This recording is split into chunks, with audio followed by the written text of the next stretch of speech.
Hello everyone, கேரளாவில் பயங்கரமான virus பரவிட்டு இருக்குங்க.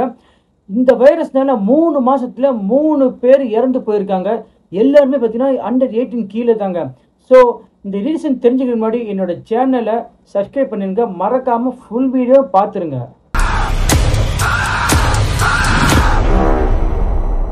இந்த வைரஸ் நேம் பார்த்தீங்கன்னா பிரெயின் ஈட்டிங் அமீபா. இதுக்கு இன்னொரு பேர் இருக்குங்க, நாகலேரியா ஃபவுலரியா. இதுதான் இன்னொரு நேமு. இது வந்து ஒரு அமீபா வகையை சார்ந்தது. இந்த வைரஸ் வந்து நமக்கு வந்துருச்சுன்னா பொழைக்கிறது கஷ்டங்க. 90% சான்ஸே இல்லைன்னு சொல்கிறாங்க. ஸோ ரொம்ப கேர்ஃபுல்லாக இருக்கணும். இந்த வைரஸ் பார்த்தீங்கன்னா 10 to 40 டிகிரி செல்சியஸ் டெம்பரேச்சர்லாம் உயிர் வாழும். கடல்லாம் உயிர் வாழாதுங்க, ஏன்னா அங்கே உப்பு இருக்கனால உயிர் வாழாது.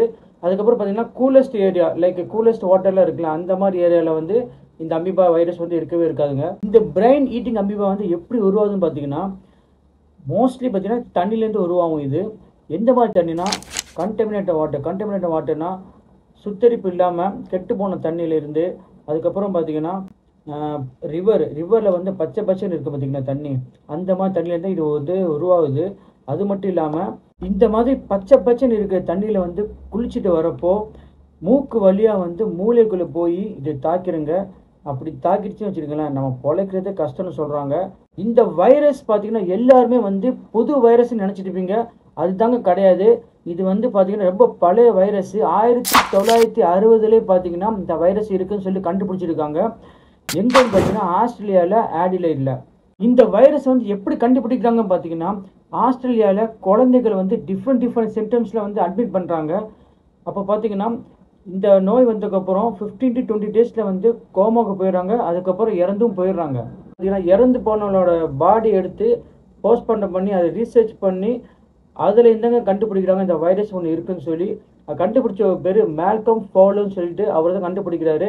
அவர் தான் பேரும் வைக்கிறாரு நாகலேரியா ஃபவுலரியான்னு சொல்லி. இந்த வைரஸை கண்டுபிடிக்கிறதுக்கு பார்த்தீங்கன்னா 2 வழி தாங்க. ஒன்று பார்த்தீங்கன்னா ஸ்பைனல் கார்டில் செரிப்ரோ ஃப்ளூயிட் ஒன்று இருக்குது, அது மூலமாக கண்டுபிடிப்பாங்க.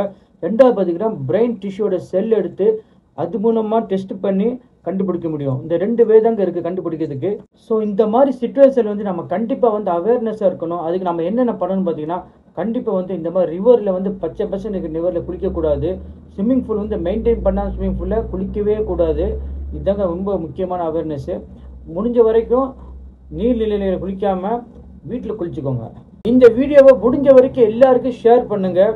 இதுதான் என்னோட ஃபஸ்ட்டு கண்டென்ட் வீடியோ. இனிமேல் பார்த்தீங்கன்னா இந்த மாதிரி டிஃப்ரெண்ட்டாக கண்டென்ட்டாக போடுவேன்.